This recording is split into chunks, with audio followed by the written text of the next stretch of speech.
Yo, what is up, guys? You're watching Epic Pokemon TCG, and what I got for today, guys, is going to be a Buzzwole Lycanroc Deck profile. Now, I'm going to go ahead and note real quick here, guys, this is the list from Pokebeach, but the part of the article that I could read, I really honestly agreed with what he said, with the format slowing down. Jet Punch could be an attack that is really good to start off with. So, as, previous decks, we're kind of oriented around Baby Buzzwole. This one's going to be a little more oriented around really taking advantage of the regular Buzzwole GX. So, hope you guys enjoyed the video. If you do, make sure to give it a thumbs up and subscribe if you're not subscribed. If I ever do come across a deck that I think honestly would probably be a lot better than the one I could build, I'm definitely going to cover it. So yeah, just want to go ahead and note that real quick here, guys. And honestly, there will be times where, why did I just take one out of my deck? I swear to God, I'm losing it. Anyway, so we're going to start off here with Buzzwole GX. Has the attack Jet Punch for 30 and then 30 to one of your opponent's bench Pokemon. This is just a really good way to kind of get some damage on the field. 30-30, just kind of soften up some attackers that your opponent might have, set them up for later knockouts.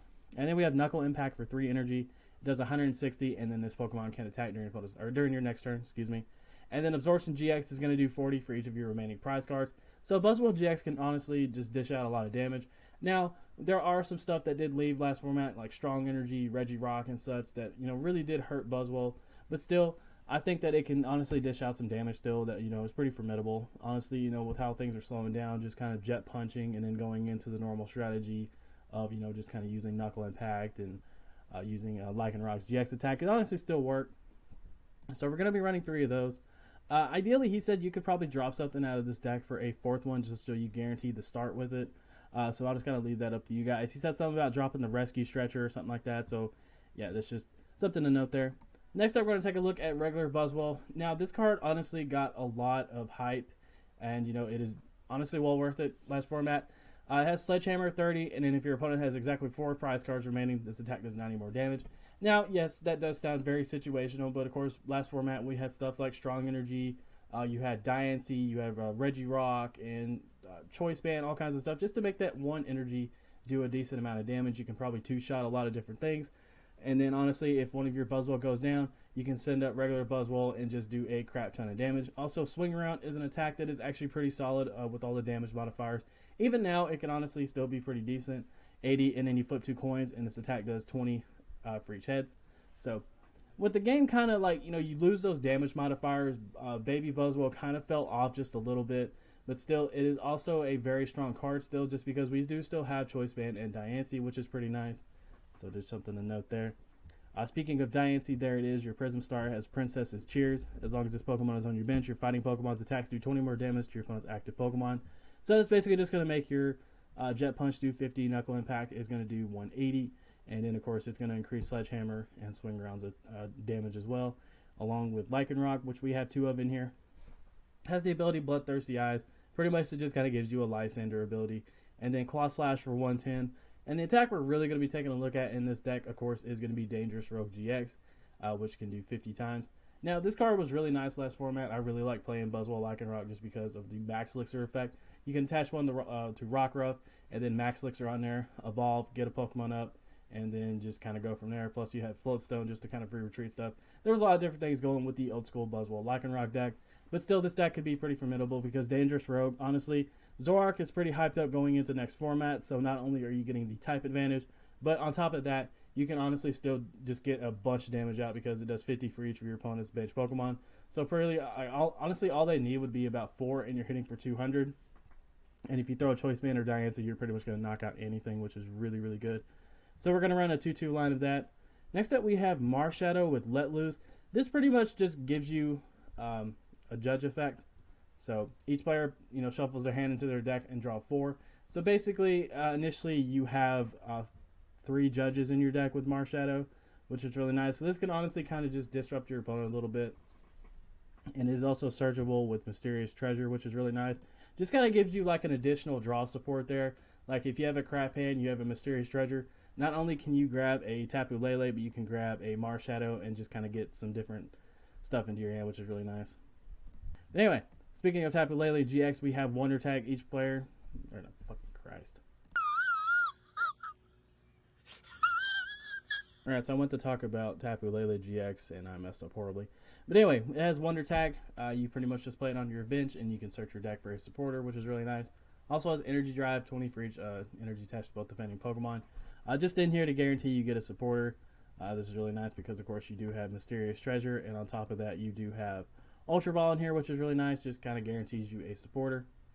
And speaking of supporters, guys, we have 4 Cynthia, and then we have 4 Guzma, 2 Judge, and then we have 2 Lily, and then 2 Tate and Lisa. Excuse me. So we just got a lot of different stuff in here. You don't really need to go for like an Apricorn or Pokemon Fan Club engine in this deck because realistically, your bench doesn't need to be set up like most decks do. On top of that, you have Brooklet Hill, which is really helpful. Just allows you to search out for a basic water or fighting Pokemon, and you get to put it on your bench, which is really nice. And so, yeah, you don't really need to go for like a certain type of engine. Just having like a lot of different supporters that help you draw into cards is really nice. And on top of that, we have Order Pad too, which is pretty good. You flip a coin to head, search your deck for an item card, reveal it, and put it in your hand. This will allow you just to grab some items like your B-String. It's going to be a pivotal point of this deck. I'll get to that here in a second. But you can grab Escape Rope, you can grab Fill Blower, you can grab Rescue Stretcher, you can grab Ultra Ball, which can turn into a supporter, another Pokemon, same with Mysterious Treasure. And on top of that, you can grab Choice Band. So realistically, you have a Pokeball for a item card in here, and the item cards are really helpful in this deck, so you can kind of go from there. But the most important one in this deck, honestly, is probably B-String. Once one of your Buzzwole GX go down, your opponent's going to be at 4 prizes, or if you have a baby Buzzwole go down or something like that, your opponent's going to have 3. So this is where the deck really is going to explode. Now, you realistically want to try to have a turn after one of your Buzzwole GX goes down where you just stockpile a crap ton of energy onto your field. Now, we did lose Max Elixir, so the deck is going to be a little slower, which is why this version of it and kind of going in this direction is probably going to be the best way. Because you can't just Max Elixir, explode with like one big turn early in the game where you just get a bunch of energy out. This one, you're going to use Jet Punch, kind of just soften up some Pokemon. And once that Buzzwole GX goes down, you have Order Pad, you have Draw Supporters, you have all kinds of stuff in your deck. To just kind of have a turn where you go B-String, just get some energy on the field, get your field set up, and then you can just kind of go from there. On top of that, once one of them do go down, of course, your baby Buzzwole is going to be going up, and you could do some more damage with its Sledgehammer effect. And if that goes down, you still basically have an opportunity to keep using B-String, which is just really nice in this deck and something that I really like.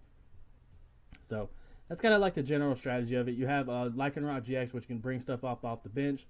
You want to kind of try to lead with not baby Buzzwole, but regular Buzzwole, Jet Punch, and just kind of go from there. It's a traditional Buzzwole deck, just with a little bit slight difference to it. But the energy, you have 10 fighting energy. You have, of course, the beast energy, which is really nice, which is also another damage modifier that can help out, just kind of dishing out some extra damage. But the deck's really simple to play, honestly. It's, you just kind of have to play it to where you're able to set yourself up for knockouts. The big problem with Buzzwole, and it's still going to be viable, but the thing is just strong energy and Max Elixir leaving the format was just really hurtful, just because that's just some speed gone to it. But still, this deck can dish out a ton of damage, and this deck can honestly just kind of hang in there still, which is really nice because I really like Buzzwole GX. It's honestly my favorite Ultra Beast. I think that thing just looks cool. It's awesome looking. It's like a giant mosquito / it reminds me of Larry the Lobster from SpongeBob. But anyway, so that's going to do it for the video, guys. If you did enjoy it, make sure to give the video a thumbs up. Subscribe if you're not subscribed. And again, guys, I got this video. I guess I can say I got this video. But I got this deck from Pokebeach. Pokebeach is a fantastic Pokemon website that leaks a lot of news. Does like a lot of cool articles to it. So if you guys have never checked it out, you should make sure to go do that. Yeah, that's going to do it for me, guys. Take care. I love y'all so much. I appreciate the awesome support. My channel is finally growing again, and it's making me honestly really happy to see that. Also, I'm working on getting my second channel up and going, so there should be a video on that here soon. But yeah, you guys are all awesome. You guys are super sexy. Take care. I love you. And this is Epic Pokemon TCG signing out. Take care, guys.